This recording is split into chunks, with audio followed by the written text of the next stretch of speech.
Covid को लेकर नया वेरिएंट आ चुका है। हालांकि भारत के लिए डरने की बात नहीं है, छत्तीसगढ़ के लिए तो ये भी कहा जा रहा है कि कोविड के जो आंकड़े वो 0 हो चुके हैं, लेकिन अभी भी इस बात की आशंका है कि आने वाले समय में स्थितियां कुछ भी हो सकती है। इसलिए आप भी सतर्क रहे, सावधान रहे, हम भी आपसे यही अपील करेंगे। लेकिन अब रुक कर लेते उस खबर का जिसको लेकर बार बार कांग्रेस और बीजेपी आमने सामने हो रहे हैं, और वो खबर है छत्तीसगढ़ में आरक्षण का मुद्दा। जी हां, आरक्षण को लेकर बीजेपी कांग्रेस में रार अब भी जारी है। एक तरफ बीजेपी सरकार पर आरोप लगा रही है, तो दूसरी तरफ कांग्रेस है जो कि ये कह रही है कि राज्यपाल बीजेपी के कहने पर इसमें रोड़ा अटका रही है, और इसी वजह से आए दिन बयानबाजी का दौर भी जारी है। इस पूरे मामले को लेकर आरक्षण पर क्या स्थिति बन रही है, कहां पर ये पेच फंस रहा है, क्यों इतना वक्त लग रहा है, क्या है ये पूरा मामला, देखिए इस रिपोर्ट में। राज्यपाल को भाजपा का एजेंट करार देते हुए ये प्रदेश के आबकारी मंत्री और कद्दावर आदिवासी नेता कवासी लखमा है। लखमा यूं तो खुद भी आदिवासी वर्ग से आते हैं और राज्यपाल भी इसी वर्ग का प्रतिनिधित्व करती हैं। फिर भी वो उनके द्वारा आरक्षण संशोधन विधेयक को राजभवन में रोके जाने से काफी नाराज हैं। इसलिए न सिर्फ वो राज्यपाल पर सीधा हमला बोल रहे हैं, बल्कि उन पर भाजपा और आरएसएस के इशारे पर काम करने का आरोप भी लगा रहे हैं। मंत्री कवासी लखमा की तल्खी के पीछे दरअसल कांग्रेस की रणनीति है। 2 दिसंबर को आरक्षण संशोधन विधेयक पारित होने के 20 दिन बाद भी इस पर हस्ताक्षर नहीं होने से राज्य सरकार दबाव में है। आरक्षण को लेकर हर वर्ग की बेचैनी बढ़ती जा रही है, और यही वजह है कि कांग्रेस अब इस मुद्दे पर राजभवन में सीधे टकराव की राह पर है, और जल्द ही प्रदेश के सभी कांग्रेसी आदिवासी विधायक जल्द ही राजभवन का रुख कर सकते हैं। दूसरी ओर आरक्षण के मुद्दे पर भाजपा भी लगातार पलटवार करती दिख रही है।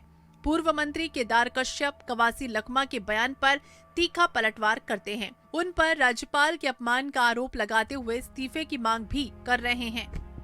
मैं विधानसभा में बोला, यदि जनगणना में 1% ज्यादा आया, 2% आया, 4% आया, 10% आया, मैं दूंगा। उसके बाद भी कर रहे हैं, भारतीय जनता पार्टी के इशारे पे ही सब ये कुछ हो रहा है।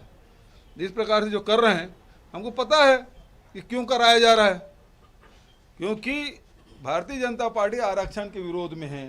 राजभवन को वो लोग अड्डा बना रखे हैं राजनीति का। आदिवासियों का आरक्षण का लाभ मिलना चाहिए, वो नहीं मिलने दे रहा है। पिछड़े वर्ग मिलना चाहिए, वो नहीं मिल पा रहा है। 12% 13% अनुसूचित जाति बढ़ा दिए, उसको नहीं मिलने देना चाह रहे हैं। EWS के 4% हमने लागू किया है, उसको नहीं मिलने दे रहा है। आखिर आज 20 तारीख हो गया है ना, 2 तारीख से है, क्यों नहीं कर रहे हैं? राज्यपाल जी पढ़ी लिखी हैं और अपने विषयों को बहुत अच्छे तरीके से समझती हैं। राज्यपाल जी ने जो प्रश्न पूछा है सरकार से, पहले उसका जवाब इस सरकार को देना चाहिए। जहां तक कवासी लखमा की बात है, तो कवासी लखमा ने तो 2 तारीख को तक कहते हैं, उन्होंने कहा था कि हम आरक्षण यहाँ पर लागू कर देंगे।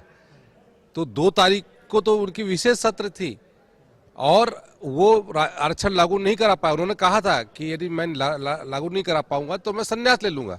तो पहले ये बताएं कि वो संन्यास कब लेंगे और कितने समय लेंगे, और उसकी जानकारी दें। छत्तीसगढ़ में आरक्षण को लेकर अब तक स्थिति साफ नहीं है। ये देश का पहला राज्य होगा जहां आरक्षण रोस्टर लागू नहीं है। छत्तीसगढ़ विधानसभा के विशेष सत्र में आरक्षण संशोधन विधेयक पारित किया गया, जो अभी राजभवन में अटका हुआ है। ऐसे में दिल्ली से लौटने के बाद राजभवन का विधेयक पर क्या रुख होगा, ये देखना होगा। लेकिन तमाम सियासी दांव के बीच जिन वर्गों को आरक्षण का लाभ मिलना है, उनकी बेचैनी अब बढ़ती जा रही है। INS 24/7 के लिए रायपुर से गौरव शर्मा और स्वप्निल गौरखेड़े की रिपोर्ट।